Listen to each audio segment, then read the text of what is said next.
The metal floor was cold under Lyra's bare feet, and the air smelled like rust and fear.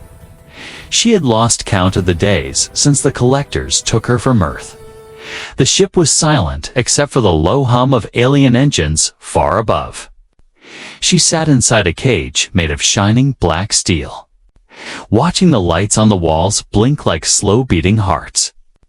Every few minutes, another sound came, the sharp click of a door opening, the muffled cry of another human, the hiss of alien breath through machines. Lyra pressed her back against the corner, trying to make herself smaller. Her hands were trembling. But she didn't dare cry anymore. Tears had no meaning here. Only silence kept you alive around her. Dozens of other cages held people just like her. Some were whispering prayers, others just stared into nothing. The collectors had stripped them all of names and clothes, leaving only thin silver bands around their wrists. The bands pulsed with light, recording their heartbeat and marking them as property. She remembered her last moment on Earth, the sky breaking open with light, ships falling like rain. She had been running toward a shelter when the beam pulled her upward. Her mind still carried the sound of that scream, her own voice disappearing into the wind. After that darkness, and then the cage. The collectors were tall, thin creatures, their skin pale and smooth like glass. They moved with quiet grace, never speaking in words Lyra could understand, but their machines spoke for them. Cold metallic voices that translated their commands. "Prepare the breeding chambers," one machine said. "Human subjects ready for process."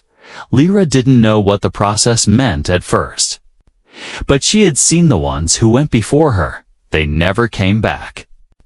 Only once did she hear the sound of screaming echo through the corridor before everything went silent again. That silence was worse than the screams. It told her everything she needed to know. At the far end of the hall was another cage, one that looked different. Inside sat a man, older than the rest, with sharp eyes that didn't belong to a prisoner. His name, she later learned, was Rain. For now, she only saw the way he watched everything: the guards, the machines, even the blinking lights. He didn't look broken. He looked like someone waiting for the right moment. Sometimes their eyes met through the bars. He would nod slightly, not in comfort, but in understanding. Lyra didn't know why, but that small motion kept her sane. She started counting time, not by meals or sleep, but by the moments his eyes met hers. It made her feel less like a number, more like a person again. One day, a new sound filled the hall. A heavy mechanical hum followed by a deep voice from the intercom. "Subject transfer to Chamber 7. Lyra's wristband began to glow red. The machine voice continued. "Selection confirmed." Fear crushed her chest. She grabbed the bars and shook them, her voice breaking. "Please, not me." The guards ignored her. Two collectors glided toward her cage. Their long arms reached through the bars. Disconnecting the locks, the door opened with a hiss. But before they could drag her out, something unexpected happened. The lights in the hall flickered once, then again. The hum of the machines stopped for just a second. All eyes turned toward the far end, toward Rain's cage. He sat perfectly still, his head slightly lowered. But there was a faint smile on his face. One of the aliens tilted its head, confused. And then the lights flashed red. A deep alarm filled the ship. Sharp and loud, like a heartbeat gone wild, the collectors began shouting in their strange, clicking language. Lyra dropped to the floor, covering her ears. Smoke began to leak from the walls, and the temperature rose fast. One guard ran toward a console, trying to stop the system from overloading. In the chaos, Lyra looked back toward Rain. He was already standing. The door of his cage was wide open. Though she hadn't seen him move, his hands were steady as he picked up a small, glowing device from the floor. It looked like a piece of alien tech, but somehow he knew exactly what to do with it. He looked at her through the smoke and mouthed 2 words. "Stay low," she obeyed, hiding beneath the shadow of her cage. The guards were running now, lights flashing everywhere. The sound of explosions echoed through the lower decks. For the first time since her capture, Lyra felt something strange hope. It was small and fragile, but it was there. Beating inside her chest like a forgotten rhythm, she didn't understand who this man was, or how he had done it, but she knew he wasn't like the others. The alarms finally died down, leaving only the sound of crackling wires and distant shouting. The collectors were regrouping, and the prisoners were still trapped. Lyra lifted her head slowly. Her eyes searched for Rain. But his cage was empty. The door hung open. Swinging slightly with each tremor, a shadow moved through the smoke. Then a whisper reached her ear, soft but clear. "Stay awake tonight." She turned quickly, but there was no one there. Only the echo of those words. The lights steadied again, and the guards began checking every cage. When they reached Lyra, they looked at her suspiciously, as if sensing something different, but her head was bowed. Her body still, she said nothing. As the guards walked away, she whispered to herself. Tonight, her hands clenched into fists. For the first time, she was waiting not for death, but for whatever came next, somewhere deep in the ship. A hidden system beeped quietly. A countdown had begun, and far down the corridor, behind a locked door, Rain smiled in the dark. The next cycle began with the sound of metal doors sliding open. Cold blue lights filled the chamber, and a deep robotic voice spoke from hidden speakers. Subjects remained still. Lyra's eyes snapped open. Her heart was still racing from last night. She didn't know what time it was or how long she had slept. But she remembered one thing clearly, his voice. The man who told her to stay awake, now, as the guards walked between cages. Scanning every wristband, she tried to look calm. The collectors never showed emotion. Their long limbs moved in smooth, perfect rhythm. Like machines wearing living skin, they didn't talk to the humans unless they had to. When they did, it was always through their translator bots. The hall was silent, except for the sound of beeping machines and clicking heels. The prisoners didn't speak. Some stared at the floor, others at the ceiling. Some had already accepted their fate. Lyra hadn't. Not anymore, across the room. She searched for Rain's cage. It was empty. The bars were bent slightly inward, not broken. Just enough to show something powerful had moved through them. Her stomach tightened. Had he escaped? Or had the aliens taken him? She couldn't tell. Suddenly, the main screen on the wall blinked to life. Strange alien symbols danced across it, then shifted into human letters. Processing, Batch 17A. Subject 046, ready for Chamber 7. Lyra's band began to glow red again.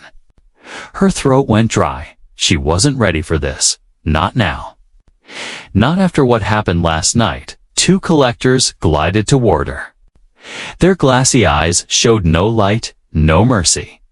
They opened her cage, and one pointed its long finger toward the corridor. The machine voice translated, "Follow." She wanted to scream, to fight, but something stopped her. A faint sound, soft static, almost like a whisper, came from her wristband. She froze, listening. The voice was faint, but human. "Stay calm," it said. "Keep walking. Trust me." Her heart skipped. That was him, Rain, somehow. He had found a way to reach her through the band. She nodded slightly and stepped out. The aliens didn't notice. They thought she was obeying. The corridor stretched endlessly, filled with glass walls showing what was behind the system. Hundreds of tubes, each holding a floating body. Humans, some alive, some not. Connected to wires and glowing fluid, machines monitored their breathing. Their hearts, their DNA. Lyra turned her head away. Her chest tight with horror. The voice whispered again. Left turn ahead, guard on your right. Wait 3 seconds before moving. She followed the instructions. Pretending to stumble, the guard turned his head just as she moved past him. Too close, but it worked. They entered another chamber. Larger and colder than before. It was filled with screens, data panels, and strange creatures moving between them. The collectors called this place the core. It was the brain of the operation here. They managed everything. The experiments, the breeding programs, the trade with off-world buyers. Lyra's escort stopped beside a raised platform. Subject ready for examination, said the machine voice.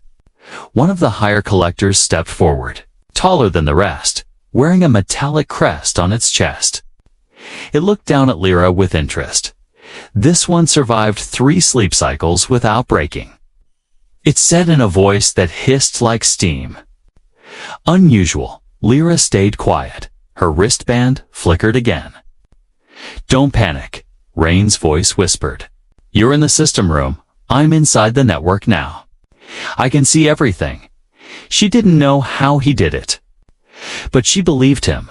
The collector reached out to touch her face, studying her eyes like a scientist examining a bug. Then, suddenly, the lights flickered again. The screens blinked out for 2 seconds. The guards froze, confused, in those 2 seconds. A panel on the far wall opened silently. No one noticed. A faint shape moved inside, quick. Human, invisible, when the lights returned. Everything looked normal again. The collector waved its hand. Begin phase 1. Lyra was pushed onto a glass bed. Machines descended from above, scanning her body with beams of light. She clenched her fists. Her wristband buzzed again. Hold still, Rain said. I'm overriding their scanner. 10 seconds. The machine beeped once, then went dark. The collector tilted its head. Malfunction, it said coldly. Replace equipment. The guard stepped away to check the consoles. Lyra's band flickered once more. Now, said Rain. Move to your left. There's a vent behind the curtain. She moved slowly, pretending to adjust herself when no one looked. She slid off the bed and slipped behind the hanging curtain of metal fibers. Her hands found the cold surface of the wall. Just where he said, there it was, a small vent. Barely large enough for her to crawl through. She hesitated. What about you? She whispered under her breath. His voice came through again. Faint but sure. I'm everywhere now. I'm part of their system. They don't even know it yet. Lyra crawled through the vent. The metal biting into her knees, she could hear the machines buzzing louder behind her. Someone shouted they had noticed she was gone. She crawled faster, following the green flicker of her band, lighting the way. Finally, she dropped into another chamber below. It was empty except for a single console glowing in the dark. On the screen, she saw Rain's face. Digital, static, but alive. Good, he said. You made it. Listen carefully. The collectors are not gods. They're traders. They sell life like currency.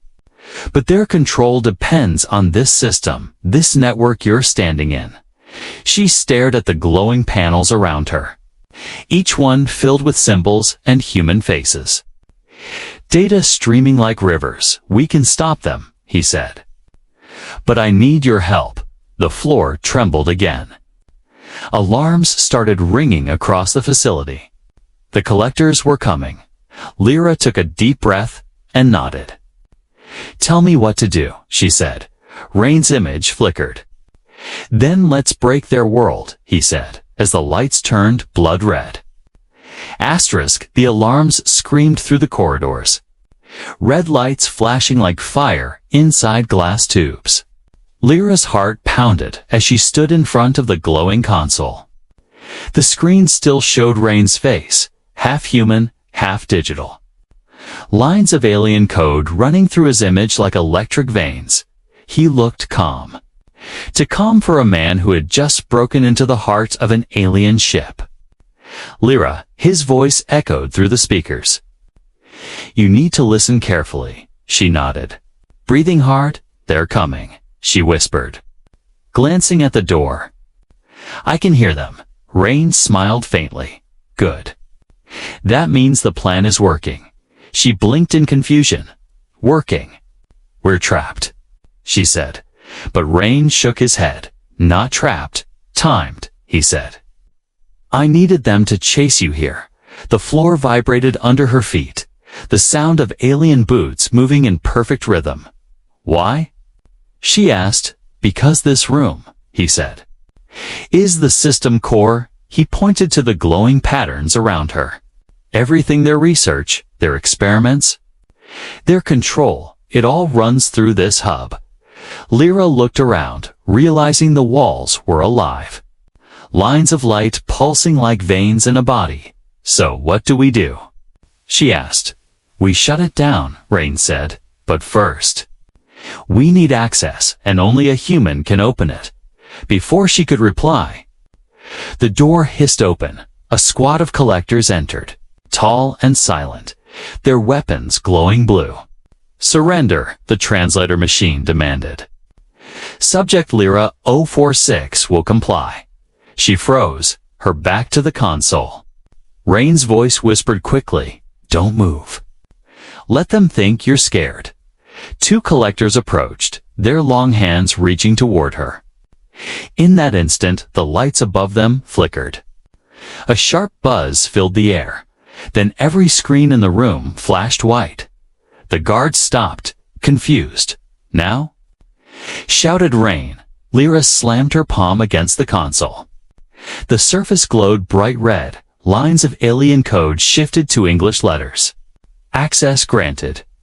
"Human override," the collectors screamed, not in pain, but in alarm. Their network was compromised. Rain's voice grew stronger. "You did it. Now hold on." Sparks burst from the walls. The floor shook as systems crashed one by one. The collectors aimed their weapons, but before they could fire, a surge of energy pulsed through the room. Throwing them backward, Lyra ducked behind the console.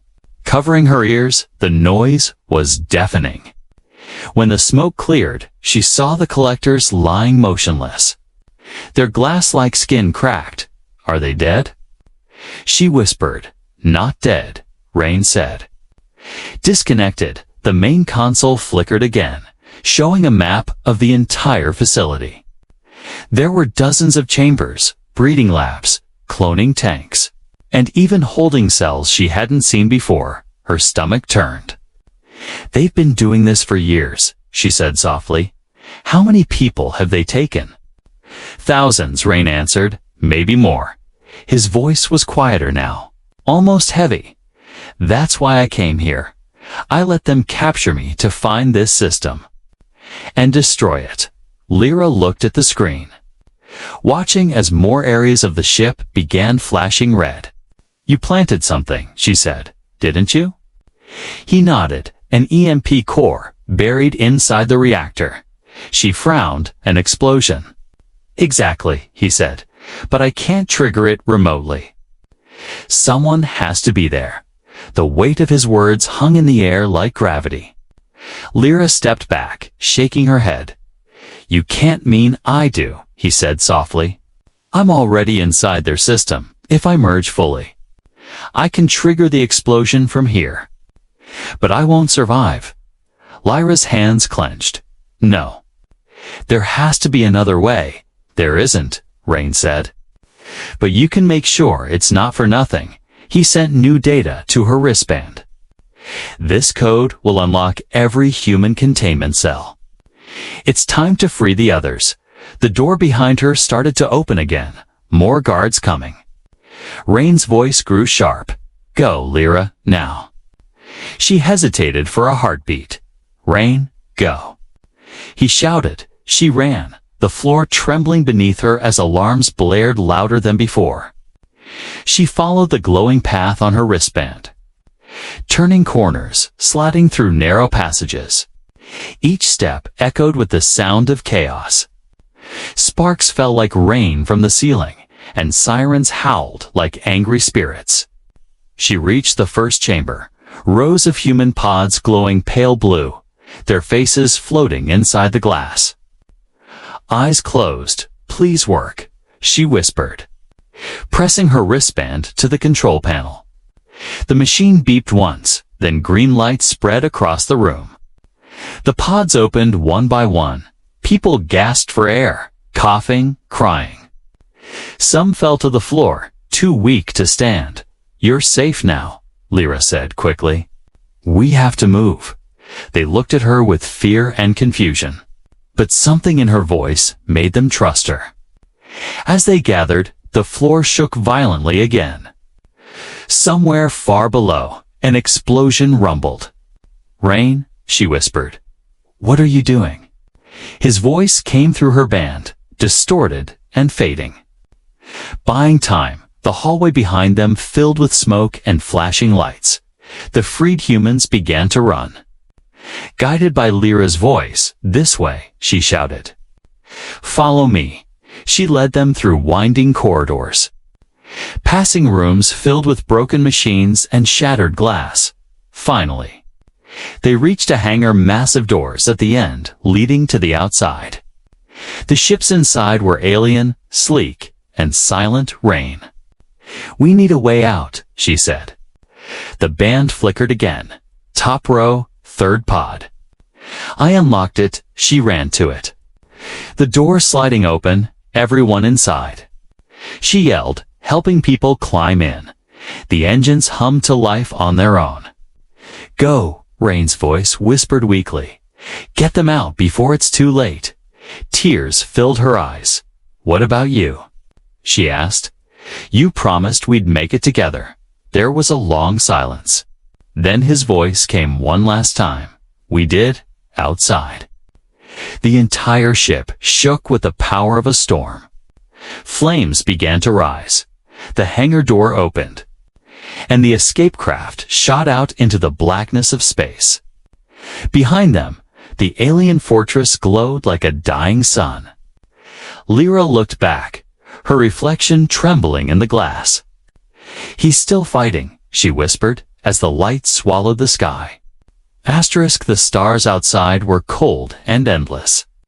Stretching like frozen fire across the black void, the stolen alien ship moved silently, its engines whispering through space. Inside, humans huddled together, weak, shaking, and half awake from long sleep. Some cried softly, some stared blankly. No one spoke. Lyra sat near the front, her hands gripping the edge of the console. The alien controls glowed faintly under her touch, strange symbols shifting like living light. Rain, she whispered. Can you hear me? The wristband flickered once. A faint pulse of green, then silence. Her heart sank. The man who had saved them was gone, or at least, his body was, but somewhere inside the alien system. His voice might still exist. She refused to believe he was truly dead. She looked around at the people behind her, all of them alive because of him.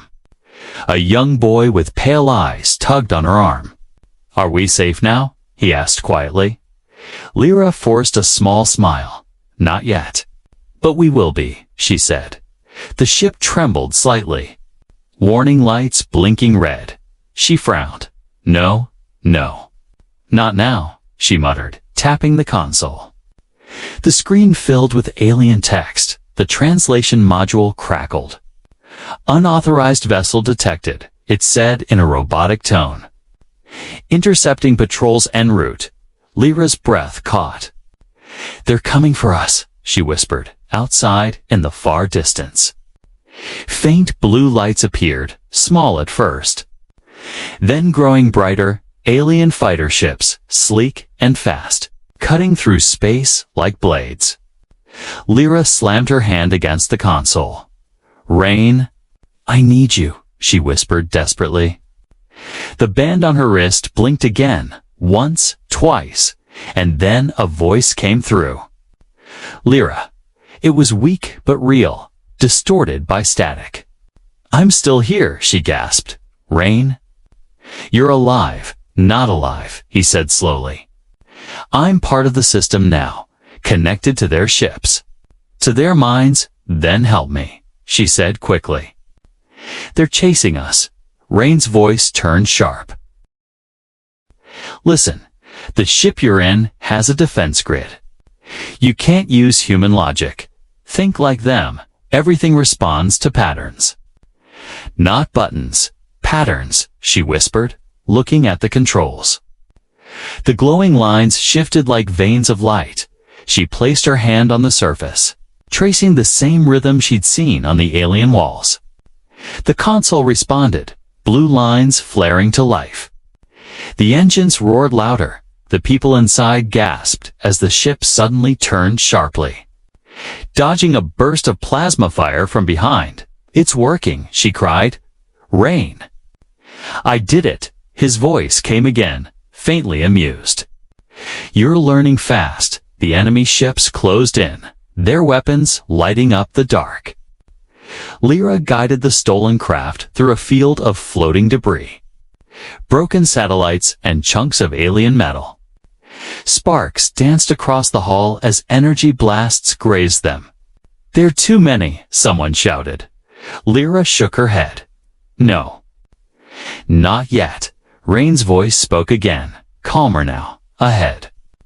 There's a rift, a gravity pocket created by the explosion. You can use it to disappear." She frowned. "Disappear, yes," he said, "if you time it right. It will pull you through space to the far side of their territory." The ship shook violently as another blast hit them.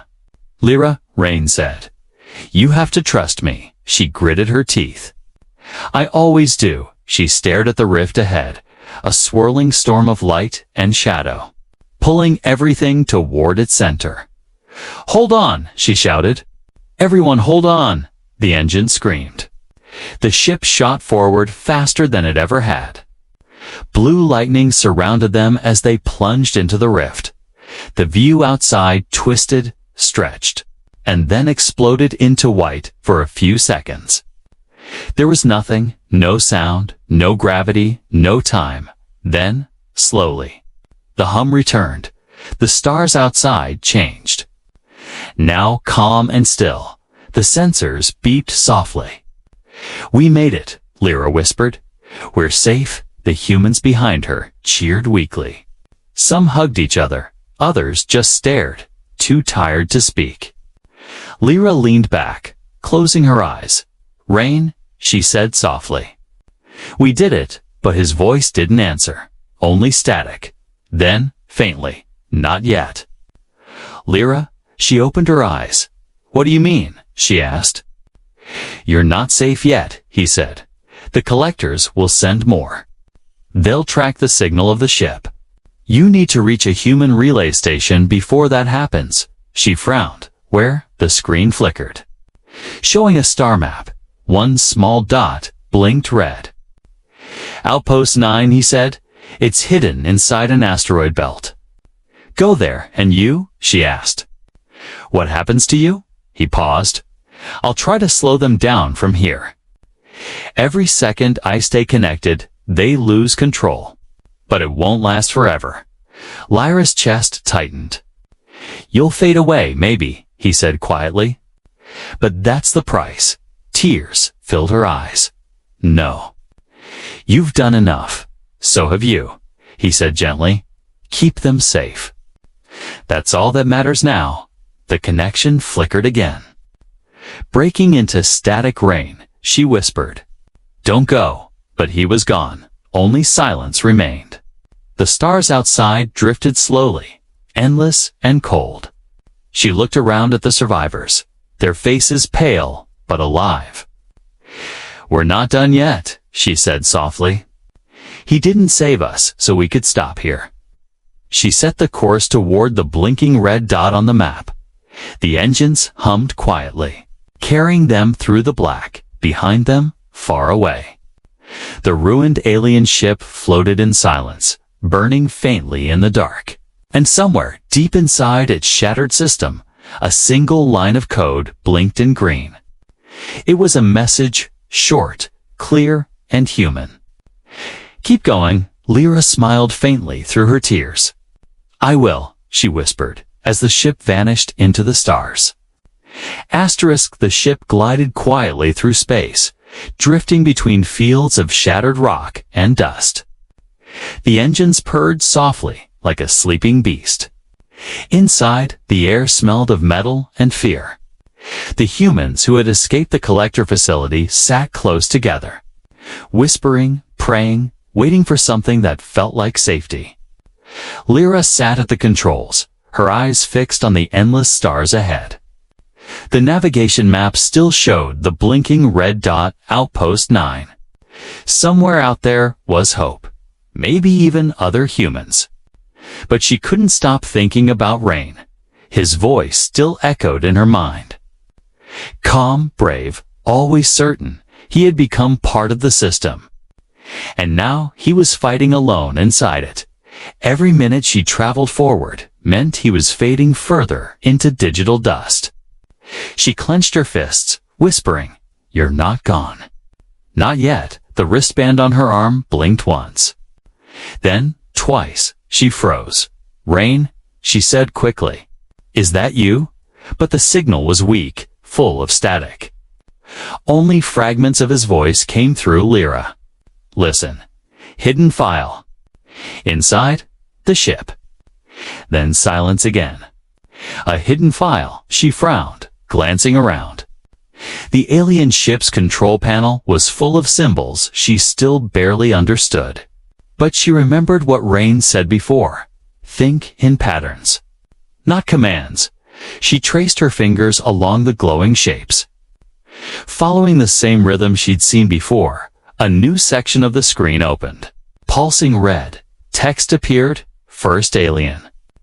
Then, slowly shifting into English letters, her heart raced as she read. Project Genesis, Human Genetic Optimization Program. She scrolled further. Hundreds of images flashed before her eyes. Humans floating in tanks, their DNA codes rewritten. Thousands of files marked success or terminated. The collectors hadn't just been breeding humans, they had been building them. Her stomach twisted. She saw blueprints showing hybrid soldiers. Human minds linked with alien tech. "This is what they were doing," she whispered. "This is why they needed us." Behind her, one of the survivors, a man with short dark hair, stepped closer. "What is that?" he asked. She looked up. "Proof," she said softly. "Proof that we weren't just slaves, we were experiments." The man's face hardened. "Then we end it. We destroy all of it." "Not yet," Lyra said. "We need to understand what they planned. Maybe there's something we can use." She opened another file marked Earth Integration Phase. Her heart nearly stopped. It showed maps, real maps of Earth, cities marked with coordinates. Signals showing movement. "No," she whispered. "They already reached Earth." The others gasped. "That can't be." "It is," she said. "They've been taking people from different parts of the planet for years. They're already there." Then the screen flickered again. A new window opened automatically. Showing a recorded message, the image was blurry at first. Then cleared, revealing Rain. He looked alive. Sitting in a dark chamber lit by red emergency lights. "Lyra," his voice said, "if you're seeing this, it means I couldn't hold the connection much longer. I left this message inside the ship's memory core." He took a slow breath. His expression calm but tired. "I wasn't honest with you." "Not completely." Lyra's throat tightened. The others gathered behind her, listening. Before the collectors took me, I was part of Earth's defense unit Project Sentinel, he said. We knew the abductions weren't random. We sent agents to be captured on purpose. To find where humans were being taken, he looked directly into the camera. I was one of those agents, Lyra gasped. He planned this. Rain continued. The mission was simple. Infiltrate, gather proof, and destroy the system from within. I've failed the first two, but maybe I can still do the last. The screen trembled as if reacting to his words. If you made it this far, it means you escaped. That's good. You're not just survivors, you're witnesses. The universe needs to know what they've done. He leaned closer, his face filling the screen. Lyra, there's something else you need to know. The collectors are not the only ones watching. There's another species, older, stronger. They gave the collectors their technology, and they're coming back soon. The message glitched. Static covering his face, then cleared for a moment.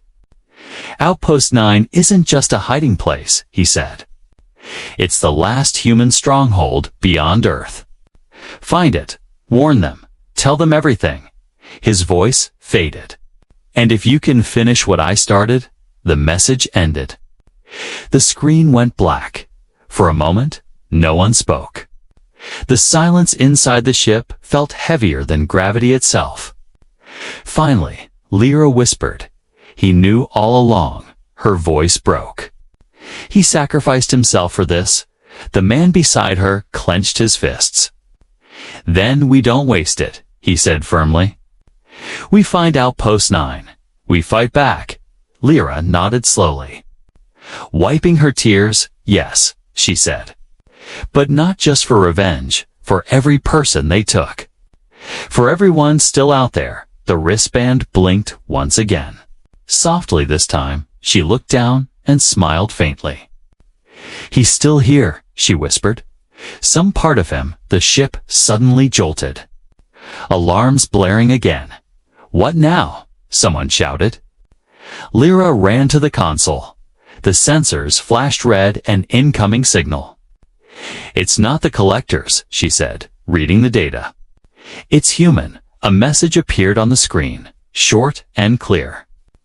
Identify yourself, this is Outpost 9. Gasps filled the cabin. Hope sparked like fire among the survivors.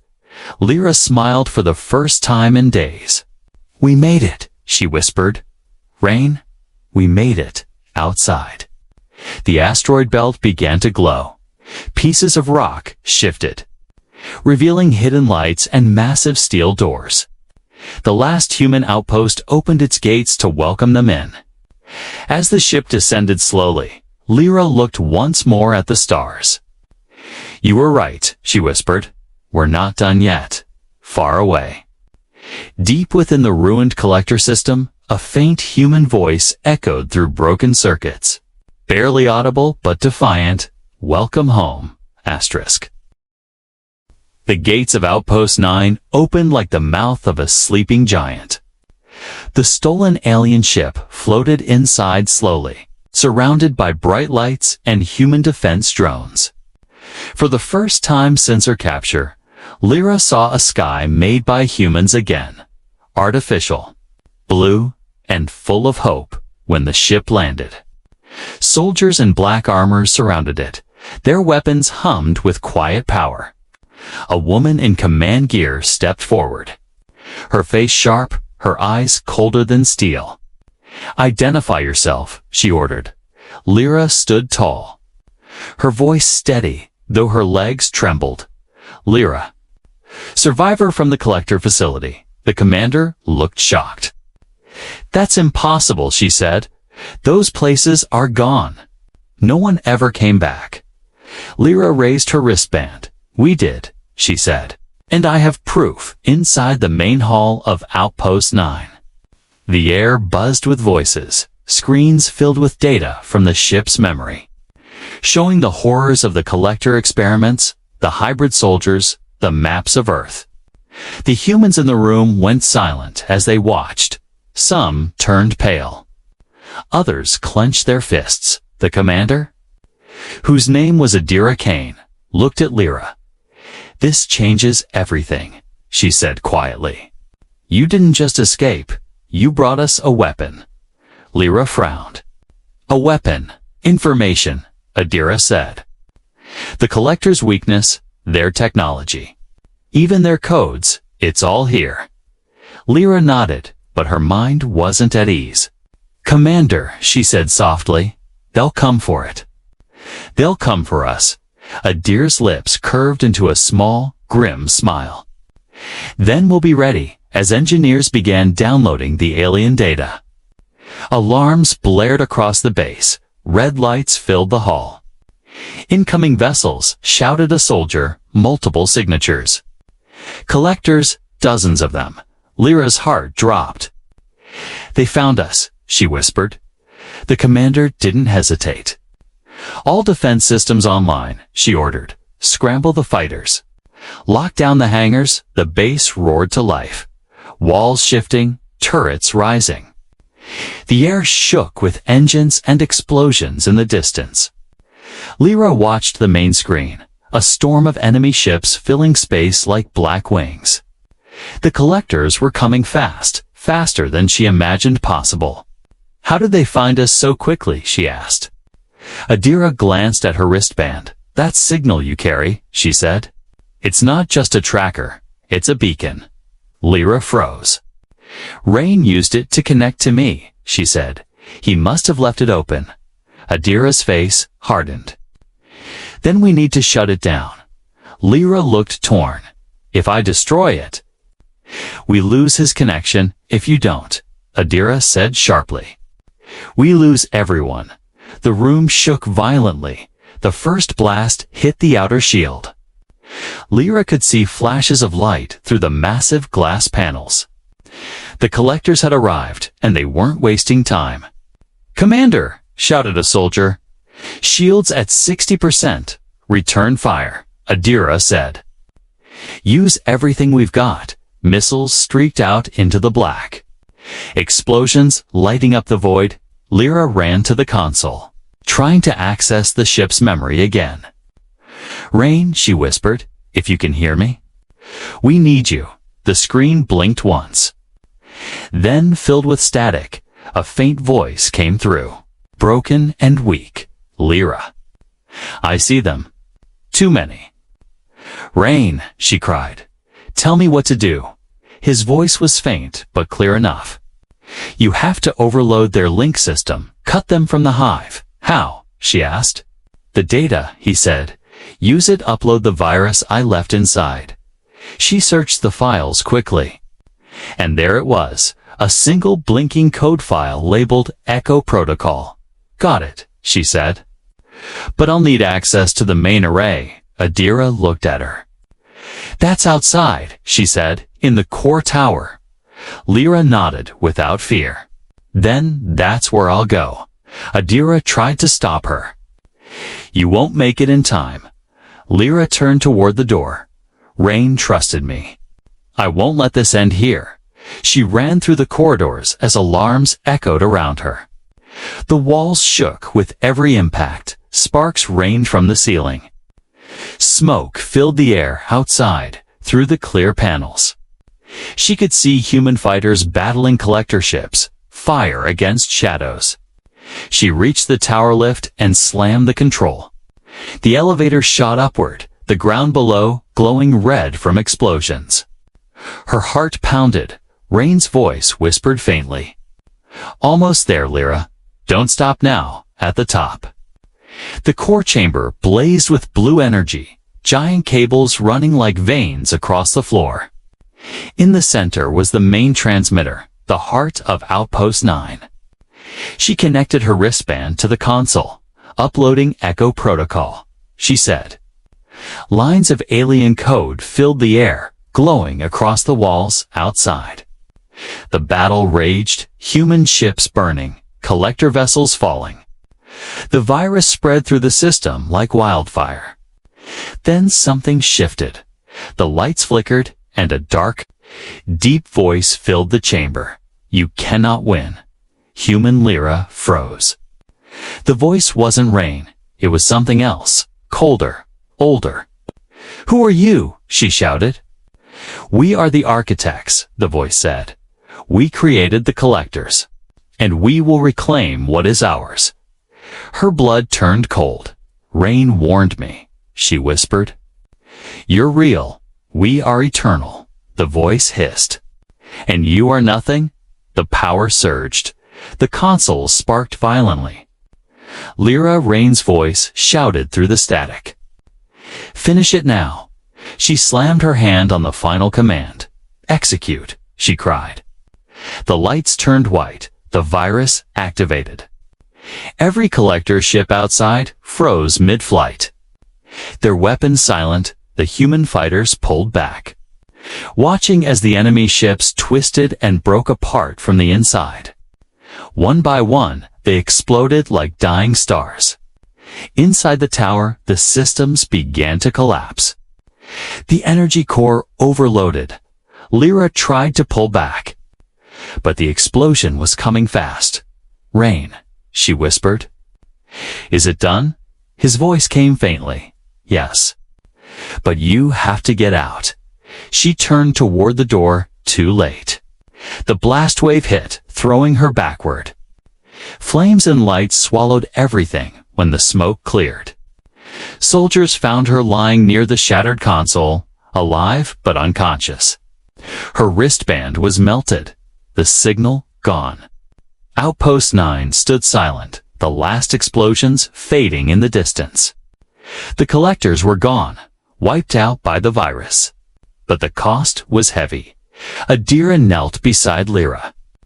Placing a hand on her shoulder, You did it, she whispered. You saved us. Lyra opened her eyes weakly. Rain, she murmured. Adira smiled softly. He's gone. But his code lives in our system now. Lyra closed her eyes, a tear sliding down her cheek. Then he's still watching, she whispered.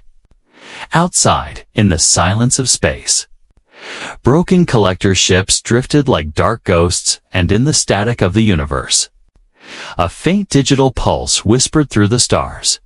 We are not done yet, asterisk.